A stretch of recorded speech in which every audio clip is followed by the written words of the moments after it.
So, welcome back to this Fundamental Concepts unit for AS level chemistry. In this presentation, we'll be going through how to draw graphs, more specifically, which type of graph to draw. How are we going to do that?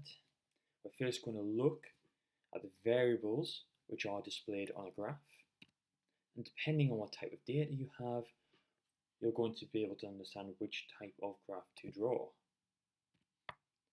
So, the basics, which you should all know.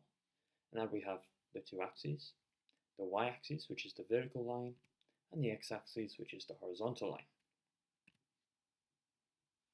So it's actually shown on a graph. There are two variables on a graph. Now, given that you've already watched the previous presentation, I would hope you could guess which two variables are actually displayed on a graph. It is the independent variable, which hopefully you remember is the variable we change or choose, the one we're really looking at in an investigation, and the dependent variable, which is the one we measure in the investigation. Now, if you can't remember what these are, please have another look through the previous presentation. Okay, so just going to give you a second to reflect on this. What could potentially be a link between a graph and a baby? Now, I just mean a graph in general, not the specific graph. What's the link between a graph and a baby? Just have a little think. You had a think? Okay. Well, the thing you change is on the bottom. Okay. The independent variable goes on the x-axis. So when you are drawing a graph, just remember nappies. Okay. So what type of graph should you draw? Now, the two types of graph you possibly did at IGCSE are bar chart or line graph. Now, technically, line graph can also be called a scatter graph. It depends on the frequency of the data you have, whether it's in a more ordered fashion or whether it can be any number. But for the purposes of these presentations, I'm just going to count them as one. I'm just going to say line graph. Now, at AS level, you almost never draw a bar chart. It's almost always a line graph. Okay, but it's still important that you know why you are choosing one type of graph over the other. Now, it actually depends on what type of data you have. Now, when you have the data in a table, you have the independent variable on the left, dependent variables on the right. Now, dependent variable doesn't actually matter. It's all about the independent variable. Now, you need to look to see what type of data you have for your independent variable.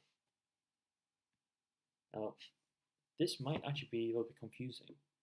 The independent variable can contain different types of data. Therefore, you can have different types of independent variable. You can have a continuous independent variable, a discrete independent variable, or ordered or categoric.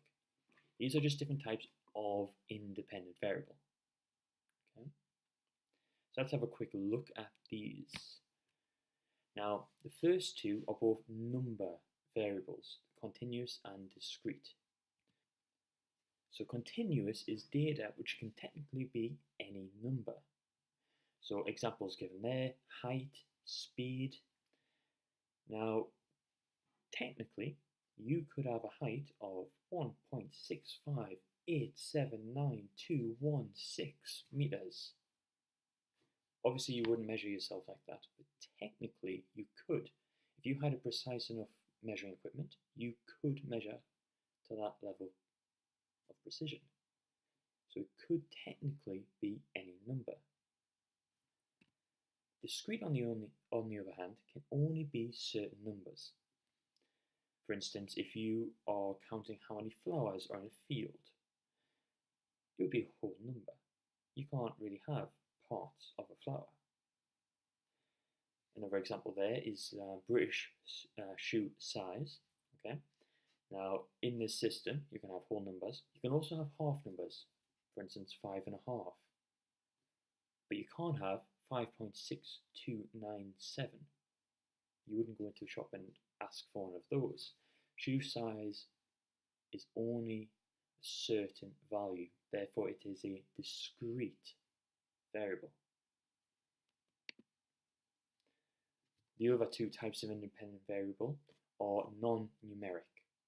Okay. The first one being ordered. Now this is when you have labels, but those labels can be put into an order. For instance, here we have the size of cup. We could have small, medium, large. They are separate labels, but you know they can be put into an order. In this case, order of size. The fourth one is categoric. Okay. Now, these are more random labels. They can't necessarily be put into an order. For instance, here we have colours. Each colour is separate, they're not in a particular order. So why do you need to know this? Because depending on which type of independent variable you have, determines which of the two types of graph you draw. So first of all, categoric, ordered, the non-numeric variables, you would draw a bar chart. Continuous, which is the most common example of data you would get at your AS, you would draw a line graph, and you need to make sure you include your line of best fit. Now, discrete data can actually be both. You could have a bar chart or a line graph. Okay.